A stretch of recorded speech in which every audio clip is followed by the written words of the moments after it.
todo el mundo y bienvenido a mi canal. Yo me llamo Shirley. Soy una abogada afrolatina licenciada practicando las leyes criminales, pero como todos ustedes, a mí me fascina cuando estamos hablando de casos de crímenes reales.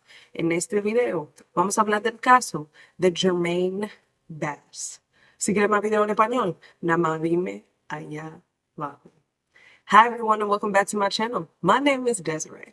I'm a licensed and practicing criminal Afro-Latina attorney who, much like the rest of you, has this severe fascination with true crime cases. Listen, the case we're going to talk about today is just wrong. It's just wrong. Much like the other cases I've covered on this channel, the trial for this case was live streamed and just relatively recently concluded. When I was watching that trial, I was at a loss for words. The indescribable pain that the family members of these children have gone through, as well as the children themselves. The actions here were maniacal. They were beyond rationale. They served no legitimate purpose. And they cannot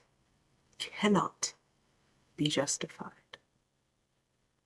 Today we're going to talk about the case of Jermaine Bass. Much like a lot of the cases that we discuss with live trial coverage, there's not a lot of background readily available about the alleged victims. And I'm saying that as to not give away any hints as to how this case concluded of Mr. Bass's crime. So let's just talk about the background just in general of Mr. Bass that I could discover just as a Jermaine Lavanda Bass is a 32-year-old father who was living in the Tampa, Florida area. Jermaine had a wife named Shirley, and together the pair had 2 children. They had one son named after his father, Jermaine J.J. Bass Jr. He was 8 years old, and they also had a 5-year-old daughter named Jaylah Bass.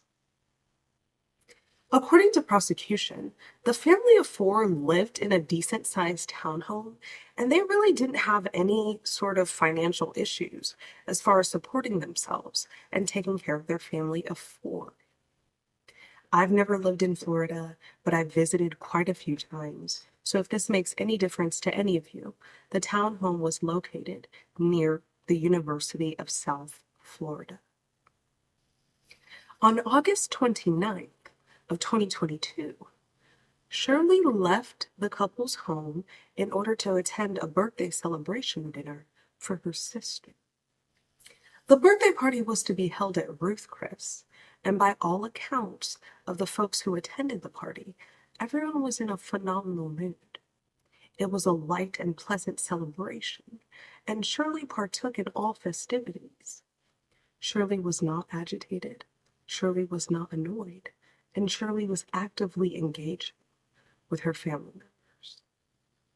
While Shirley was out enjoying her family, Jermaine was supposed to be taking care of the children.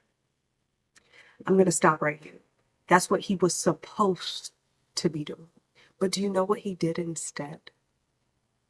Unbeknownst to Shirley and unbeknownst to her family members, Jermaine would actually follow them to that Ruth Chris location.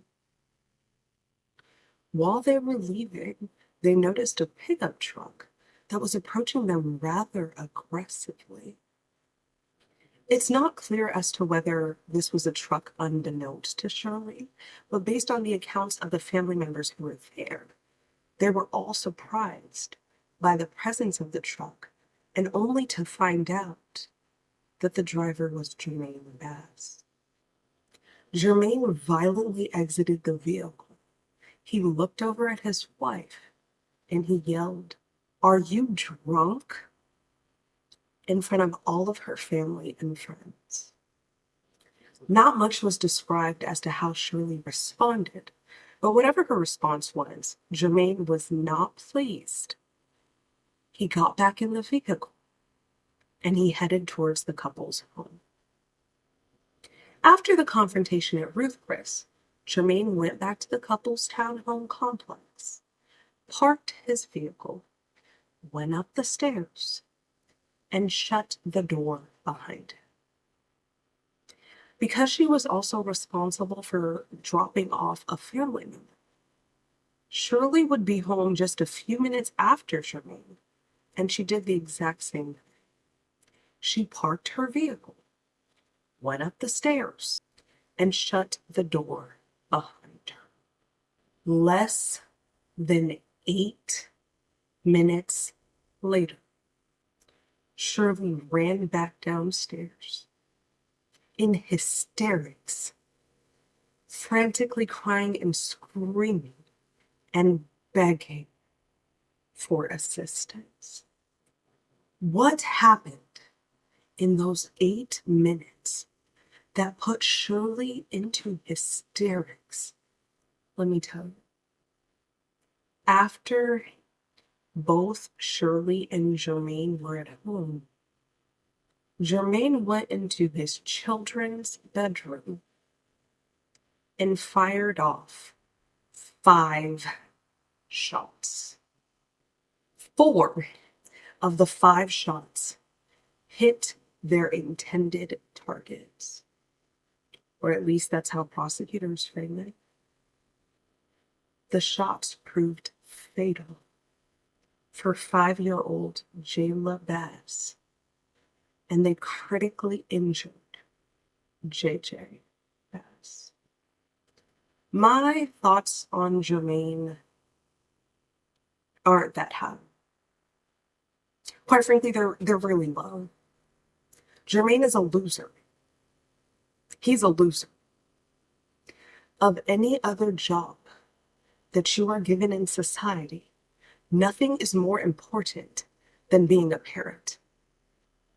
And for you to betray the trust of your children in such a diabolical manner will never, never be excusable. After seeing Shirley outside, frantically begging for assistance, one of the couple's neighbors, Daquan Evans, who was attending the University of South Florida, went outside to see how he could help.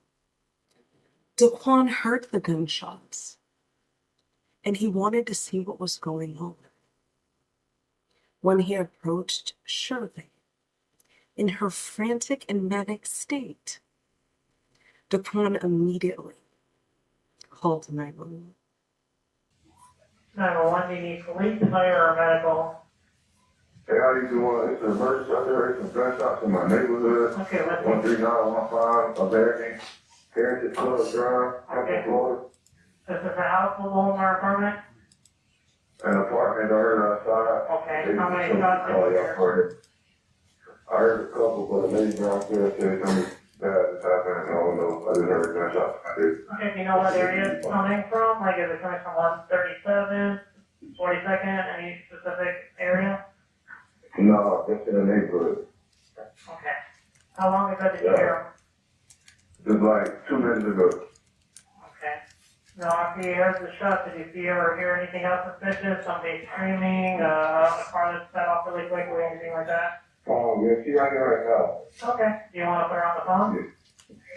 Want to be on the phone? Yeah. Hello? Sheriff's office, can you tell me what happened? Okay, what happened?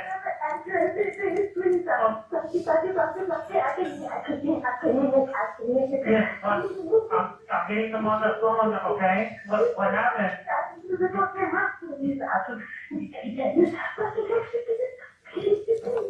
Okay, hold on, ma'am. I can't understand a word you're saying because you're crying.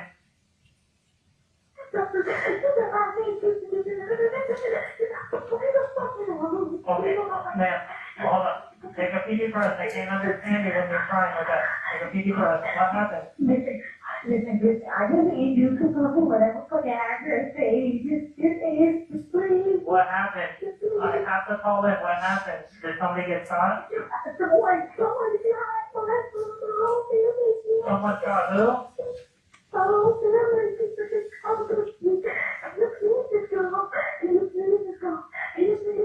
Yes, take a PD breath. Ma'am, listen, stop. Ma'am, I can't. stop talking and breathe. Just stop talking and breathe. Sir, do you not fucking understand? Yes, I understand, ma'am. I can't understand you. In this house. Okay. I do not know what fucking happened. Okay, I can't. Alright, I'm getting you on the phone. Ma'am. Ma'am.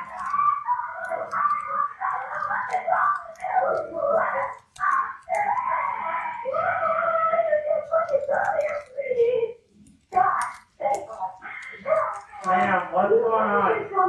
Oh my fucking God. You fucking shit, man. Fucking asshole. This man was playing with the fucking gun. I don't know what the fuck happened. Where's the gun? Ma'am. Hello, ma'am. Ma'am, stop yelling and talk to me. Who has a gun? Ma'am. Ma'am, the cops are already on the way. You need to answer my question. So who has a gun? Ma'am, stop yelling and talk to me. Who's got the gun? Okay, where is he leaving? Ma'am, the call's already in.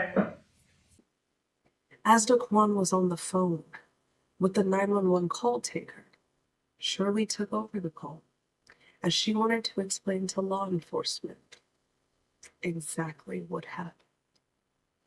When police arrived at the scene, Jermaine explained to them that the gun had accidentally went off as he was trying to take out the magazine. Okay, so we're all dumb. We're all dumb. So the gun just accidentally went off 5 times? 5 times? Really? Really?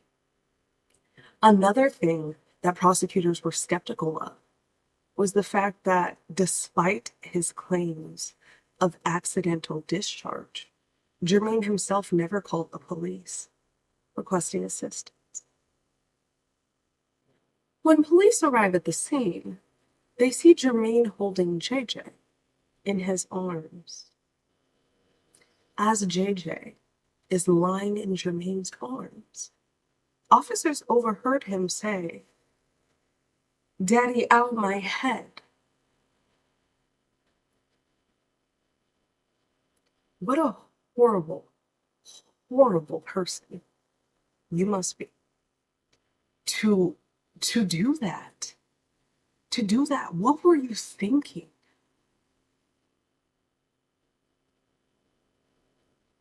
After their initial response and seeing Jermaine and JJ together, officers asked Jermaine if anyone else was in the home. Although Jermaine responded no, for officer safety and for the safety of others, they decided to clear the home. Clearing the home merely means that officers walked through the home and they made sure there were no other injured parties. They made sure no one else was hiding in there. They made sure nothing else was there that could endanger the lives of officers as well as the people on the scene. And what they found while they were clearing the home was something they couldn't have even imagined. Officers found Jaylah's body on the top bunk bed of her and JJ's shared room.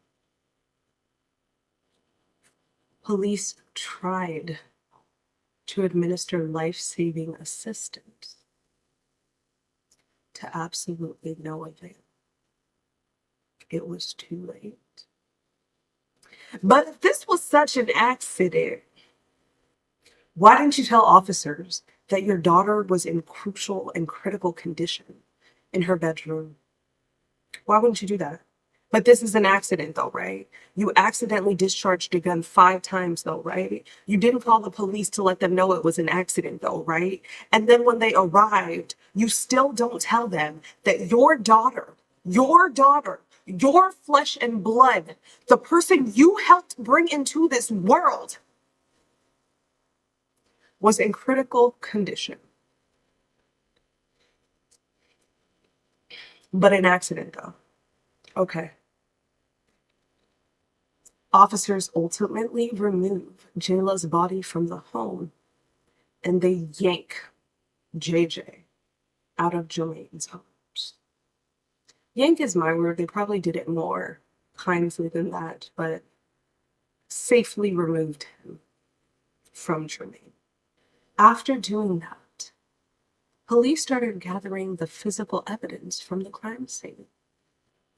Officers discovered 5 spent shell casings, 4 on the top bunk where Jaylah's bed was, and 1 on the bottom bunk where JJ slept.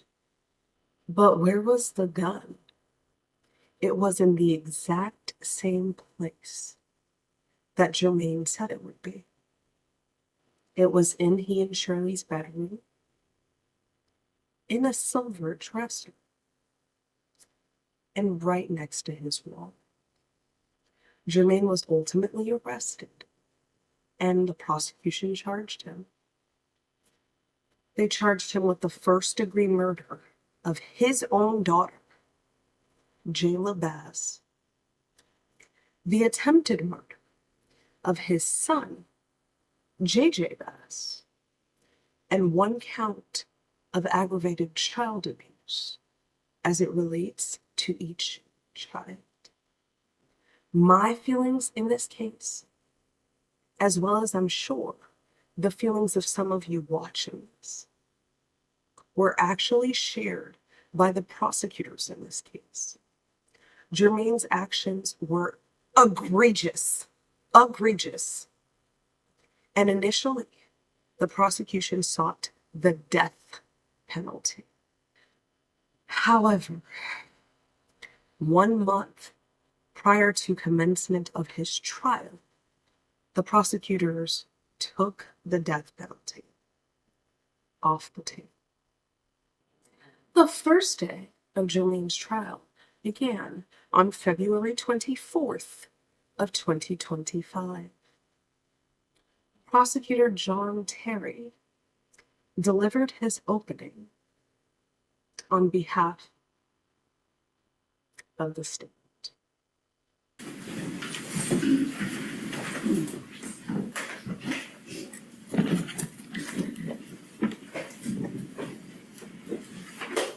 The gun discharged. It was an accidental discharge. I was trying to take out the magazine and it went off. They was both in bed. I was in their room. Where was your wife? She was in her room. Those are the words, ladies and gentlemen, of that man seated right over there, Jermaine Bass. Those were the words he told those deputies when they arrived and found these children shot in the head.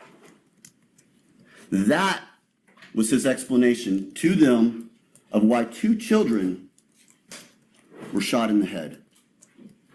Accident discharge. I was trying to take out the magazine and it went off. That was his explanation. Ladies and gentlemen, you're going to see this was no accident. This was not an accident. You're also going to hear, he will tell them where the gun is. In the dresser, upstairs, a silver dresser. You're going to hear him tell them, and sure enough, they go there, they find that gun, and ladies and gentlemen, that gun is the murder weapon. That is the gun that fired the bullets into Jaylah Bass and killed her. And the evidence is going to show that. He told them right where that gun was, right next to his wallet.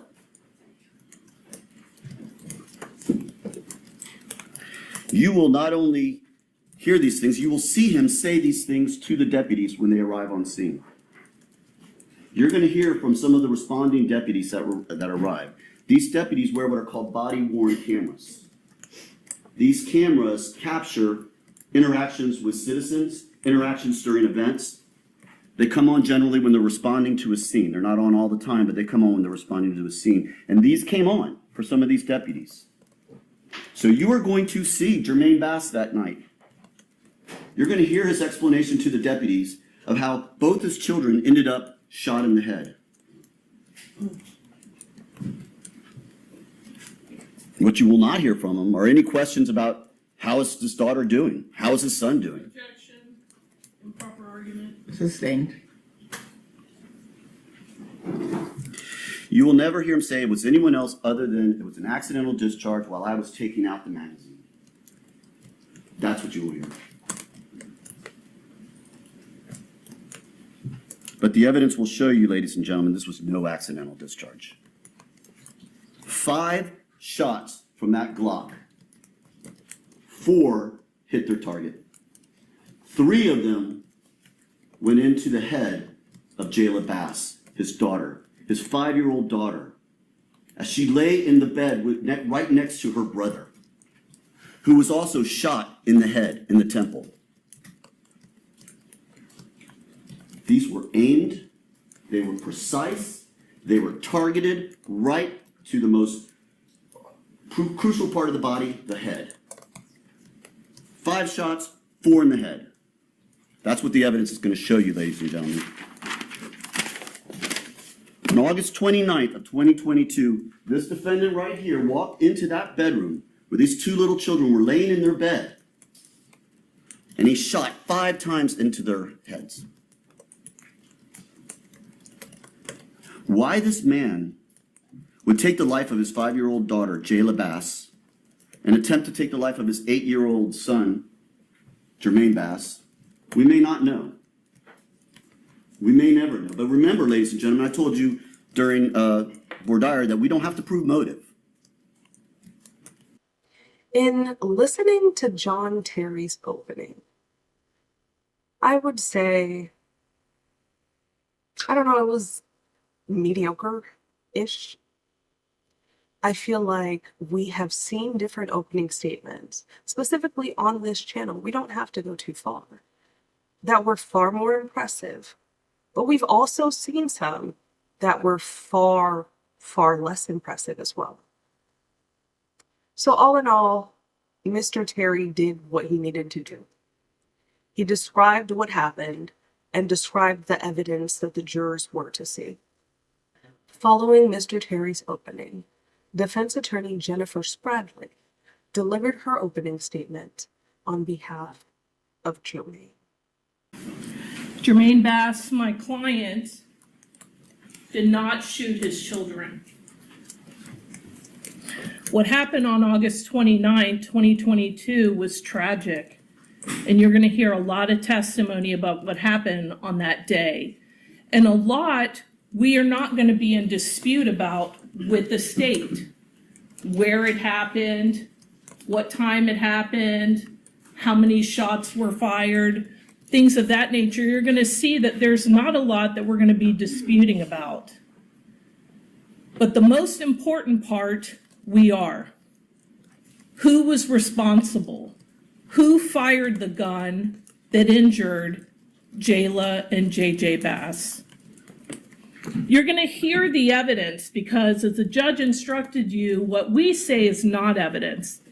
The evidence you're going to hear from the witness stand and from the exhibits in this case.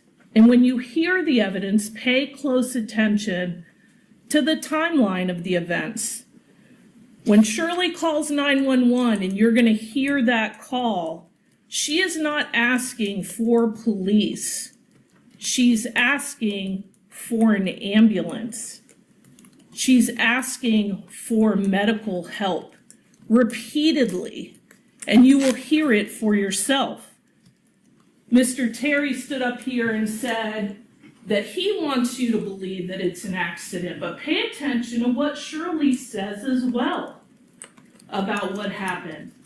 The 911 operator is continuously asking her, who fired the gun?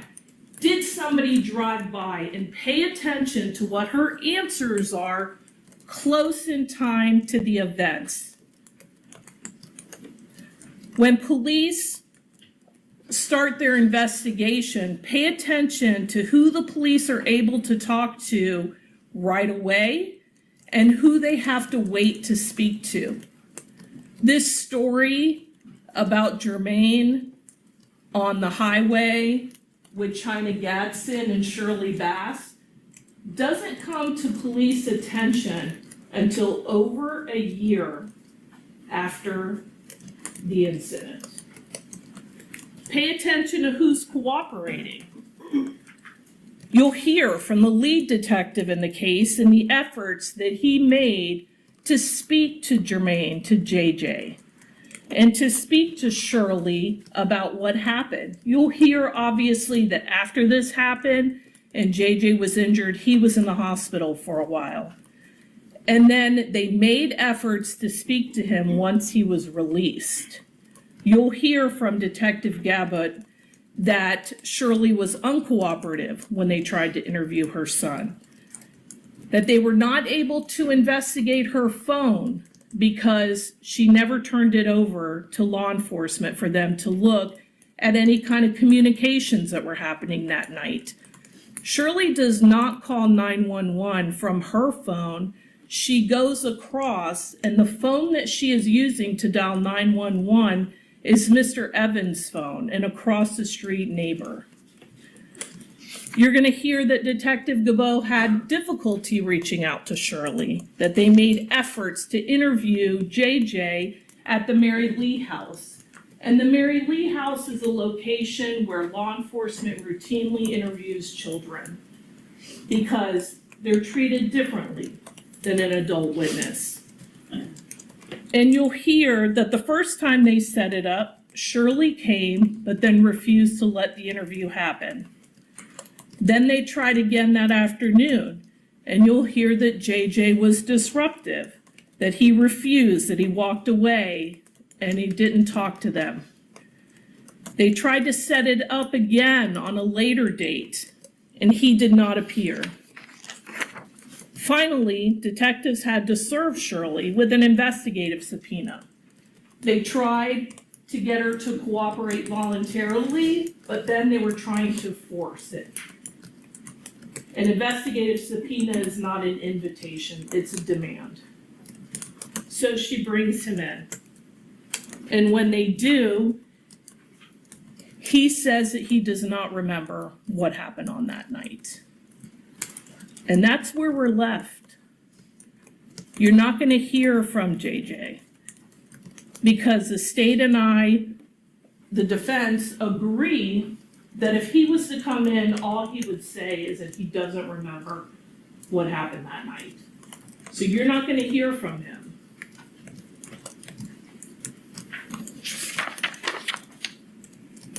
My client was cooperative with law enforcement. You're going to see how he brings his son down from the bedroom after his son is injured and is waiting downstairs while Shirley goes and calls 911 to get an ambulance to help him.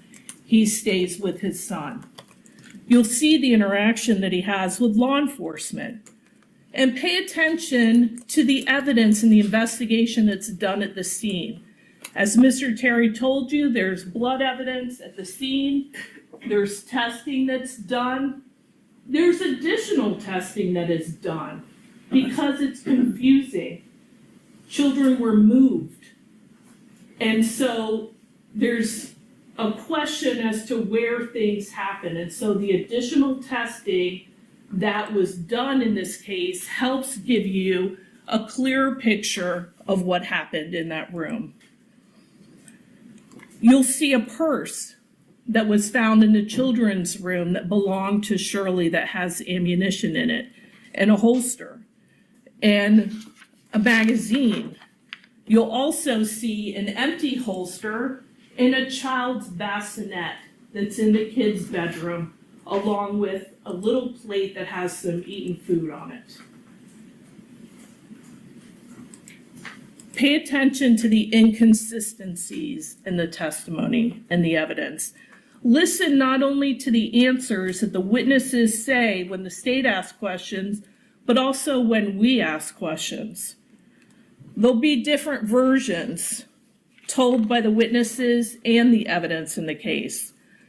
Listen with a critical ear. Use your discernment and your common sense in this case. Pay attention to where everyone is when shots are fired, what they saw and what they heard. The gun that was recovered in the master bedroom and the dresser, the testing that was done on the scene. And as the state told you, you're going to hear that not only was Jermaine, my client's DNA on the gun, but JJ's gun. And pay attention to why that area is swabbed. There's different areas that are swabbed, and the grip and the trigger are swabbed to determine who's handling the gun. That's why those areas are swabbed. And JJ's DNA is on that gun. In the end, you're going to have more questions in this case than answers. The state is going to try very hard, as you heard in opening statement, to try to convince you that my client shot his children that night. What they say is not evidence in the case or the true facts. The evidence comes from the witnesses, and you all were selected to determine what the true facts are in this case. Your job is the toughest job in this room. You have to determine what happened on a day that you were not there with people that you do not know. And it's going to be difficult, and it's going to be hard. It's going to be emotional testimony, but you were picked for a reason. You agreed not to base your decision on sympathy or bias. You agreed to hold the state to their burden in this case. And you agreed to presume my client innocent. As difficult as it might be, that is your job as a juror. What happened on that day is very tragic and sad, but my client did not shoot his children. You will understand why he said what he said to police.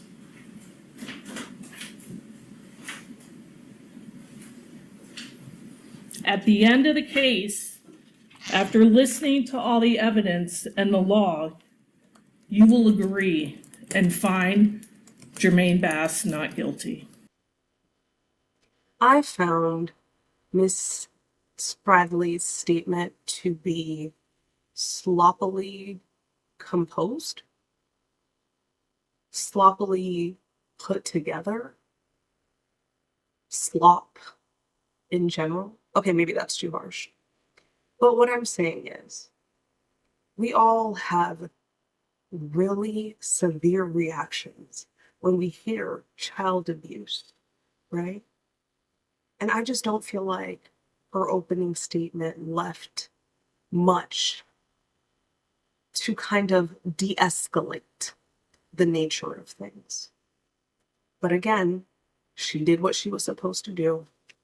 She delivered Jermaine's side of the story. And that's what she did. Following both sides' openings, the prosecution called their first witness, Daquan Evans. Good morning, Mr. Evans.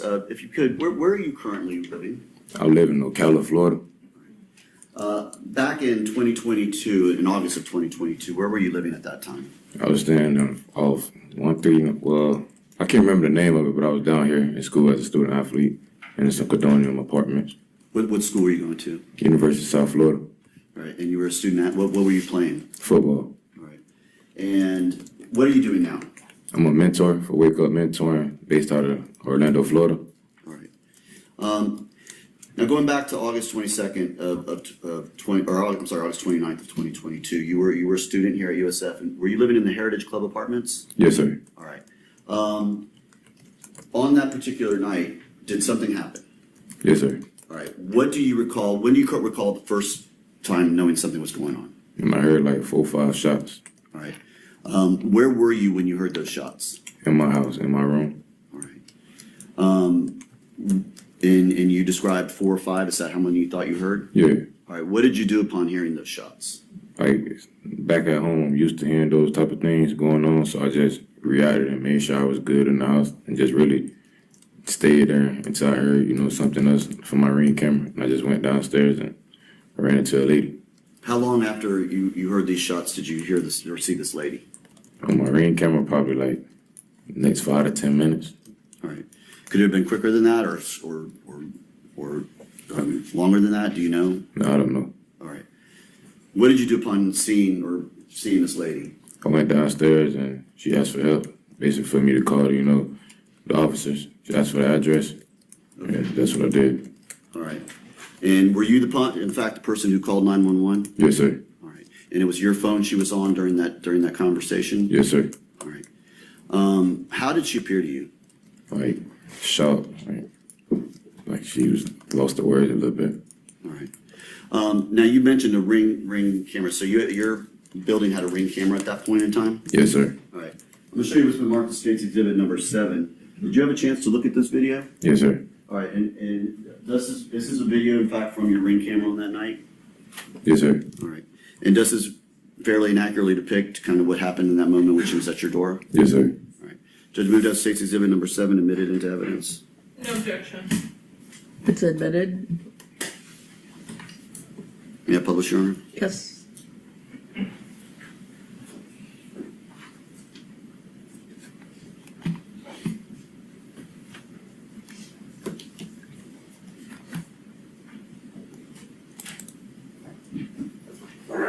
What is the address?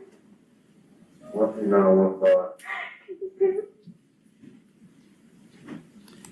So that's all the Ring camera was able to record on that particular moment? Yes, sir.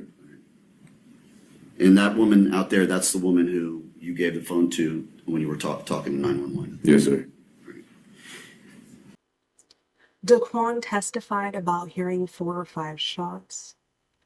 He testified about seeing Shirley frantic in the middle of the street.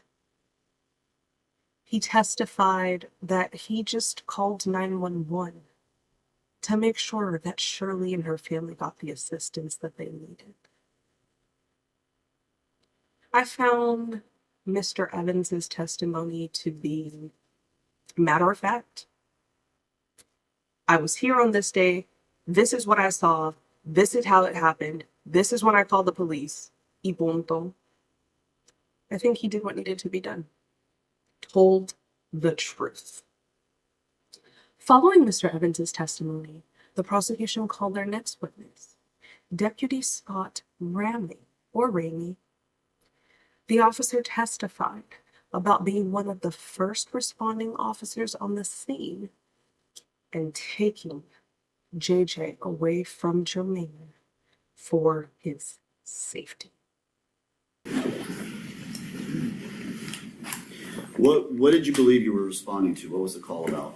The call just went out as a shooting call, but it didn't give a lot of details. It didn't say, who was a victim or anything. It just said somebody was shot. All right. Were you one of the first units to arrive on scene? Yes, sir. There was approximately 4 of us that got there close to the same time. Who were the other deputies who responded at the same time? Deputy Jones, Deputy Rahman with me, and Deputy White. Okay. Describe to the jury what you saw as you were driving up to the scene as far as the outside of the apartment. There wasn't a whole lot outside, just, a lot of cars because it's an apartment complex. When we were going towards the apartment, getting close to the door, there was a female outside, and then, we went past her and went on inside to the apartment. Well, was the female saying anything? How was she behaving? She was saying something. I wasn't close to her. There was another deputy, I believe it was Deputy Jones, was already talking to her when we got there, and we went around another way and went to the door. All right. And did you in fact enter the scene? Yes, sir. What did you see when you went into the residence? When I went in, you immediately went into like a kitchen area to the left. there was a TV on the left side and a couch on the right side, and there was a gentleman sitting there holding a juvenile in his arms. All right. And what did you do at that point? At that point, we went up to him to see what was going on, and you could see blood on the juvenile's head. So we were trying to figure out where the blood was coming on, figure out what was going on, and had my recruit go out and get a med bag and start, treating him. Okay. And did you speak with this man? Yes. All right. What did he tell you happened? He told me that there was an accidental discharge and the gun went off and hit the child. All right. Did you know about another child upstairs? Not at that time, no. Okay. When did you first hear about the other child upstairs? When Deputy White came downstairs and said that there was another victim upstairs.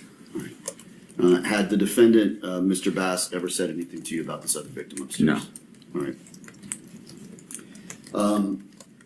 Did you ever go upstairs? At one point I did go upstairs. I got up to the top of the stairs. I was able to see that there was enough deputies up there treating the other child, so I went right back downstairs. Were you wearing a body-worn camera on that day? Yes. All right. Explain to the jury what a body-worn camera is, how it works.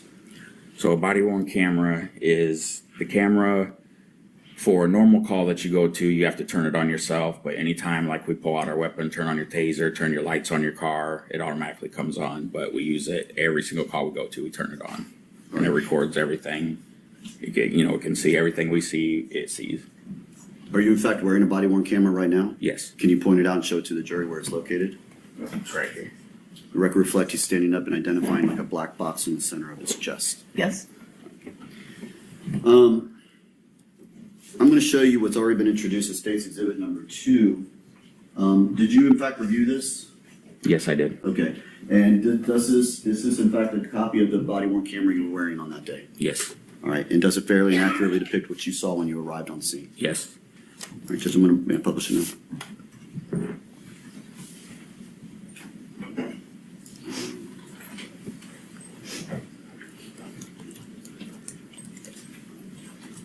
Computer. No, back on the computer. Okay, got it.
Nobody else is in the house, right? Hey, can you two go to help him? We'll clear up here. Alright, paramedics are coming right now. Oh, please, now. What happened? What happened? What happened? Oh, the gun is shot. Gun is Okay. Somebody got a med bag. Get a med bag. Oh, God, no. Please, hurry. They're coming. 52 on EMS. Yeah, can you hear me? They're here, they're coming. Yeah, they're cleared upstairs. We cleared it downstairs. It's okay. Not yet. Also through Deputy Rammey, jurors were able to see body-worn camera footage of Jermaine upon officer arrival. Following this officer, the prosecution called an advocate. Deputy Adam Rahman testified to seeing Shirley in the street frantic, screaming at the top of her lungs. Now, on August 29th of 2022, did you receive a call to respond to a scene out on Heritage Club Drive? Yes, I did. And did you recall what was it that you believed you were responding to at that time? We were responding to a shooting call for service. All right. And were you one of the first units on scene? Yes, I was. What did you do when you arrived? Well, once we arrived, we coordinated with the other deputies that were on scene, and we made a tactical entry into the living room. And then what we observed once we got on scene, we observed a adult male, Jermaine Bass, the defendant, and he was holding his son, who was also named Jermaine Bass, on the couch in the living room. Prior to going into the residence, when you pulled up, did you see anyone outside, or did you observe anyone outside? Yes, I believe I saw it was the mother, Shirley. She was outside and she was screaming. She was just pretty much just screaming at the top of her lungs. Following Deputy Rahman, the prosecution called Officer Jason White. Officer White testified about finding Jaylah's body on the top bunk of her bunk bed with a bullet wound in the middle of her forehead. And who all went upstairs? Deputy Jones and I. Right. And where did you go when you went up there? I went into the kids' bedroom. Right. Where did Deputy Jones go? He went into the master bedroom. Describe for the jury, when you go in up the stairs, where is the kids' bedroom? So when you go up the stairs, the kids' bedroom is directly in front of the staircase, and then you have a bathroom immediately to our left-hand side, and the master bedroom is behind us. All right. What did you see when you went into the kids' bedroom? I saw blood on the floors and in the walls, and then I saw a bunk bed on my left-hand side. All right. And what did you do at that point? I checked the room, and then I checked the bunk bed. All right. And what did you see in the bunk bed? On the top bunk, I found a little girl. All right. And could you tell anything about the little girl? She was laying on her side, facing towards me. She was laying in blood, and she had a bullet hole in the center of her forehead. What did you do at that point? I told the other deputies what I found, and I went to grab a med bag. All right. And those are another deputy has already testified. Those are things you keep in everyone has in their, all the deputies have in their cars, correct? Yes. All right. And you do that because the paramedics weren't there yet, right? Yes. All right. So you go down and get the med bag. Do you go back up? Yes. And what do you do when you go back up? When I go back up, we started putting pressure on the wounds that she had until the medics arrived. All right.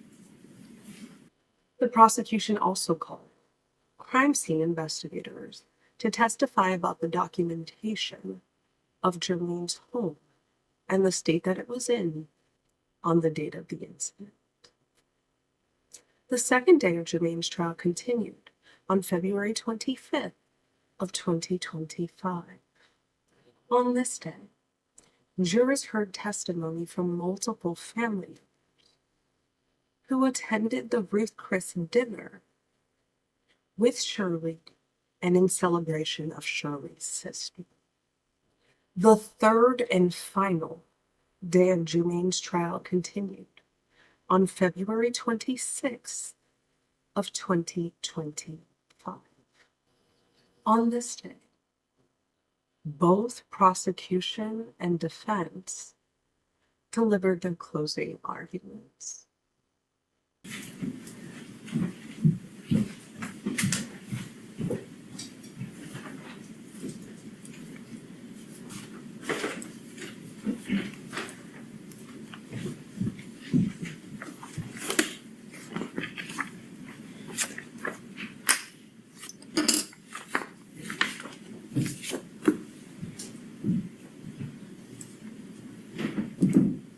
Members of the jury, we end right where we began. It was an accidental discharge. I was trying to take the magazine out and it went off. They was both in bed. I was in their room.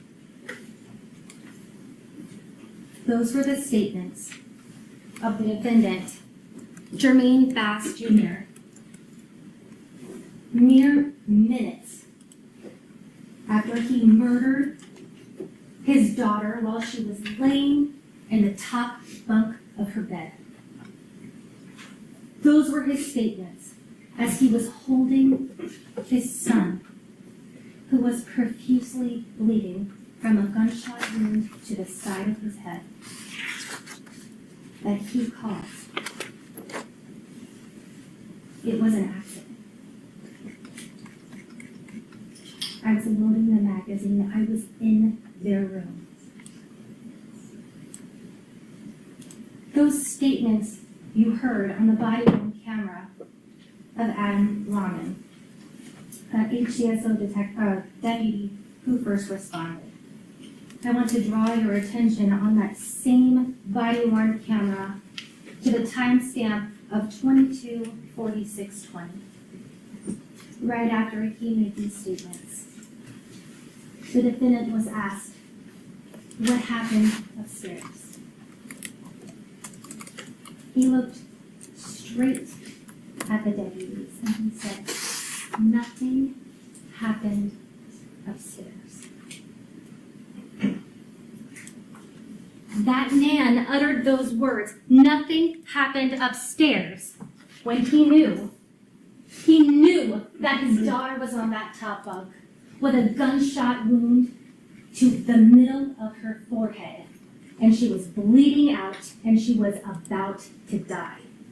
He said nothing happened upstairs. He didn't beg them to go save her. He didn't beg them to help her. He said nothing happened upstairs. I was going to start talking about everything Mr. Terry talked about in opening statement and what he did or didn't show. But I want to first go ahead and respond to Ms. Reeder if I can. First of all, she said, these are things we know. These are things we know are true. She said that Mr. Bass left the children home alone in their beds. So they're in their beds and he leaves. There's no evidence of that. You didn't hear any evidence that they were in their beds when he left. He followed Shirley Bass. We have an hour later with his car supposedly leaving, a Nissan Titan design, but he followed her. There's not one shred of evidence of that. To confront Shirley for going to a family dinner is why he supposedly stopped them along on the way onto 275 at the West Shore exit. You heard not one piece of evidence that he stopped the vehicle. And we're going to talk more about that later. But that it was to confront Shirley for going to the dinner? No, we didn't hear any evidence whatsoever about why or why not Mr. Bass did not go to the dinner. The children were laying down, we know that. Well, then why do we have bullet holes higher up? We don't know that. Miss Reeder actually said, quote, read between the lines. Do you remember when she just said that in her argument? Read between the lines. Let's forget about evidence. Let's forget about burden of proof. Let's throw it all out the window, folks. Just read between the lines and convict a person of murder. You know, it's interesting to sit there and listen to all that and realize she's got Schlemmer's doing her job. She's trying to find anything she can pick apart in the state's case. Of course. She went through each witness and tried to find anything that they did wrong, any little tiny mistake. She spent a lot of time talking about Shirley Bass. And she ignored the strongest and the most important piece of evidence in this entire case. The words from her own client. The words of her own client, the first words that came out of his mouth when those deputies come in there to this horrific scene.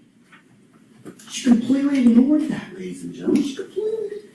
And in fact, I guess because she's ignoring it so hard, she didn't even get right what he said. He never said he was cleaning the gun. He said he was removing the magazine.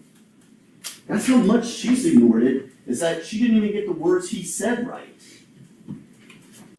Jurors received the case for deliberation. And then on the fourth day of Jermaine's trial, February 27th of 2025, after jurors deliberated for hours, they delivered their verdict. All right, the verdict form is in order. If you would publish the verdict and poll the jury, please. Yes, ma'am. State of Florida versus Jermaine Lavanda Bass. Case number 22 CF 011717A, Trial Division 3, verdict form.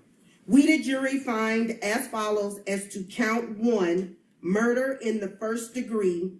The defendant is guilty of murder in the first degree, Jaylah Bass, as charged. And during the commission of the offense, did the defendant personally carry, display, use, threaten, or attempt to use any weapon or firearm? Yes. Did the defendant actually possess a firearm? Yes. Did the defendant discharge the firearm? Yes. Did the discharge cause death of the victim? Yes. 12 of the 12 of us find the killing was premeditated murder. 12 of the 12 of us find the killing was premeditated murder and felony murder. We, the jury, find as follows as to count 2, aggravated child abuse. The defendant is guilty of aggravated child abuse as charged. We, the jury, find as follows as to count 3, aggravated child abuse. Jermaine J.J. Bass. The defendant is guilty of aggravated child abuse as charged. We, the jury, find as follows as to count 4, attempted murder in the first degree, Jermaine J.J. Bass.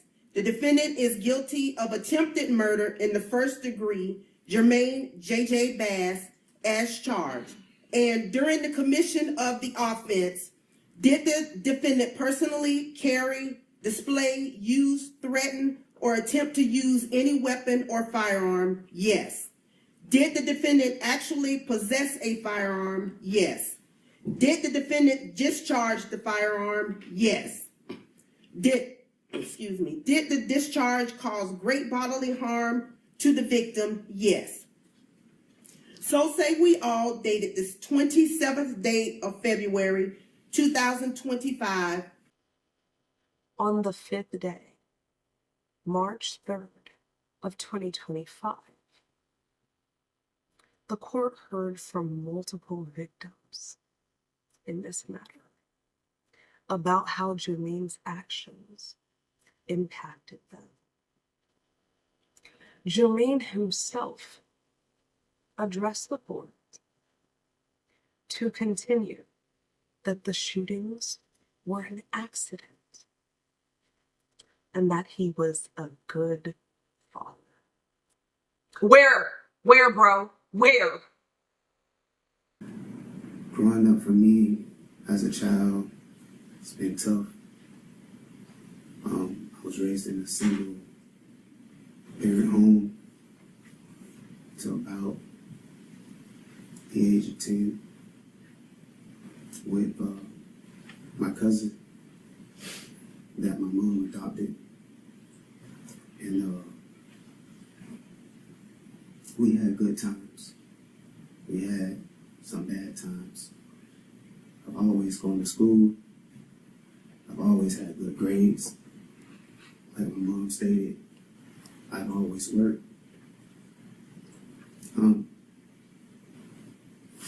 I graduated from Hillsborough High School.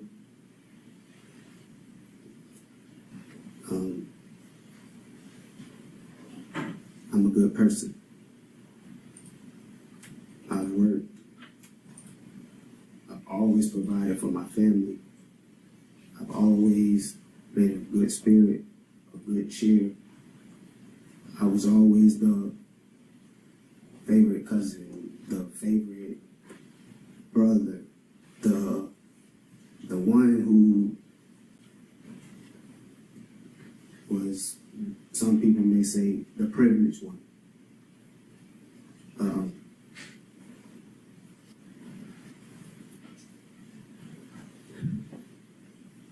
I made sure that my family had the best. I always strive for the best. I moved my family out of Tampa to the Gibson area, a 2-story home, to provide for them, to make sure we had the best life in a nice subdivision. All those things I lost on this journey, but I did everything in my power to redeem myself and try to make things better. I love my son. I made sure that when he was going through his speech issues, I gave him a tutor. I made sure I put him on that football field. I made sure that no matter the cost for the elite cheerleading, I made sure that my daughter was able to go, no matter what was the circumstances or hardships that my family had to face. I made sure to try to come up with some type of resolution to get them to find a way out for them so they can have a nice life as a father and as a husband with my wife. Since we were like high school sweethearts, and we've been together, and she will always be my one heart, one love, one mind. Regardless of the circumstances on how anyone feels or what they may accuse me of, I know the outcome. I just want to say, after hardship comes relief, and I hope that my family and her family, they find some type of peace. And I know that it may be difficult because the accident, but I hope that God guides them and give them strength as the same strength that He's given me, and the courage and the protection from all evil. And also, I know that God has a plan for everything, and I know He works in mysterious ways. But in the end, I know God will always watch over me. La ilaha illallah. I got nothing else to say, Your Honor. And the accident that you're referring to is the death of your children in that statement? That's what you're referring to as the accident? Yes.